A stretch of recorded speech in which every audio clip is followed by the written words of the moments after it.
আমাৰ মিমি আজি এইকেইটা বেবী জন্ম হ'ল দেই। এতিয়া ল'ৰা নে ছোৱালী এতিয়ালৈকে ধৰিব পৰা নাই, যিহেতু আজি ৰাতিপুৱা এয়া ল'ৰা ছোৱালীকেইটা জন্ম হৈছেহে। মিমি ল'ৰা ছোৱালীকেইটা আৰু চাওকচোন, তাই শুই আছে আৰু এইকেইটাই মেকুৰী পোৱালীকেইটাই হেৰি কৰি আছে, গাখীৰ খাই আছে তাইৰ। আৰু পোৱালীকেইটা বৰ মৰম লগা দেই। এয়া চাওকচোন, একদম পূৰা হেল্ডি পোৱালি জন্ম হৈছে দেই এই বাচ্চাকেইটা। তাই যিহেতু কেট ফুড খায় আৰু সেই গতিকে কিজানি তাইৰ বাচ্চাকেইটা একদম পূৰা হেল্ডি নেকি, একদম পূৰা গপচ গপচ। চাওকচোন, ডাঙৰ ডাঙৰ লাগিছে আৰু একদম নোমবিলাক চাওকচোন, ইমান মৰম লগা, দেখিয়ে মৰম লাগিছে। আজি যে তাই জন্ম হৈছে বুলি ক'ব নোৱাৰি, কিন্তু পোৱালীকেইটা অকণমান ডাঙৰ ডাঙৰ। মেকুৰী পোৱালি মই ইমান মানে ডাঙৰ দেখাই নাই, এইবাৰ প্ৰথম দেখিছোঁ ইমান এনেকুৱা ডাঙৰ জন্ম হয়, ইমান ডাঙৰ ডাঙৰ। কাৰণ মেকুৰী পোৱালিবিলাক একেবাৰে সৰু সৰু থাকে, আগতেও দেখিছোঁ, কিন্তু এইবাৰহে এনেকুৱা দেখিছোঁ যে জন্ম হোৱাৰ পিছতে একদম এয়া চাওকচোন, নোমে ভৰি আছে আকৌ, একদম মৰম লগা আৰু ডাঙৰ ডাঙৰ দেখিছে। হাত ভৰিকেইটাও চাওকচোন ইমান ডাঙৰ ডাঙৰ।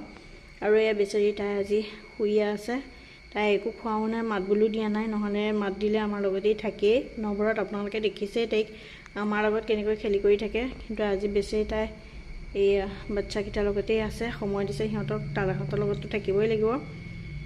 এয়া চাওকচোন, পোৱালীকেইটাকে গাখীৰ খুৱাই আছে আৰু। মিমি, অঁ মিমি, তাই আজি মাতাও নাই।